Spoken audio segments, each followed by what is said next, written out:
Serikali ya awamu ya sita inayoongozwa na Mheshimiwa Daktari Samia Suluhu Hassan, Rais wetu wa Jamhuri ya Muungano wa Tanzania, inaendelea kuweka mikakati na kutekeleza afua mbalimbali zitakazowezesha nchi yetu kuwa na jamii yenye ustawi na kujenga rasilimali yenye watu wenye ujuzi inawezesha kushindana kwenye soko la ajira kwenye ngazi za kitaifa na kikanda na kimataifa.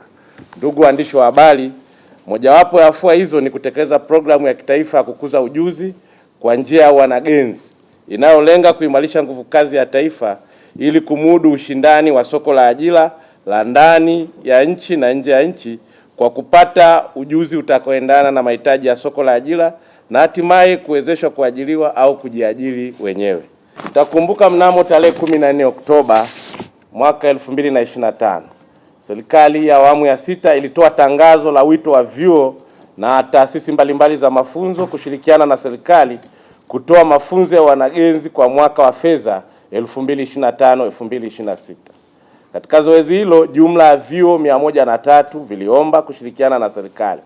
Baada ya upekuzi na michakato mbalimbali ya uchambuzi, jumla ya vyuo 47 vilichaguliwa kutoa mafunzo haya. Pia, mnamo tarehe 5 Disemba mwaka 2025, Ofisi ya Waziri Mkuu, Kazi, Ajira na Mahusiano ilitoa tangazo kwa umma kuhusu vijana kuomba kushiriki mafunzo ya ufundi stadi katika vyuo 47 nchini katika fani za ubunifu wa mitindo, ushonaji nguo, ufundi bomba, uashi, useremala, uchomeleaji, uungaji vyuma, upakaji rangi na maandishi ya alama, upishi, utengenezaji wa vipuri vya mitambo, ufundi wa magari na mitambo, ufundi wa umeme wa majumbani na viwandani, umeme wa magari, ufundi wa huduma za hoteli na utalii, uchakataji madini na ufundi vyuma.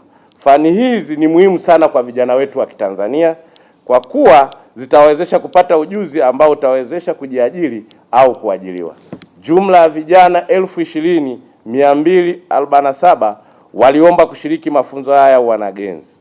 Baada ya mchakato wote kukamilika, napenda kuwatangazia kuwa vijana 5,746 wamechaguliwa kujiunga na mafunzo ya wanagenzi.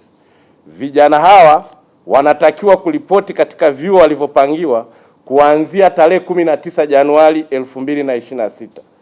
Majina ya vijana waliochaguliwa pamoja na vyuo walivyopangiwa yatatolewa kwenye vyombo mbalimbali vya habari ikiwemo tovuti ya Ofisi ya Waziri Mkuu, Kazi, Ajira na Mahusiano ambayo ni www.kazi.go.tz.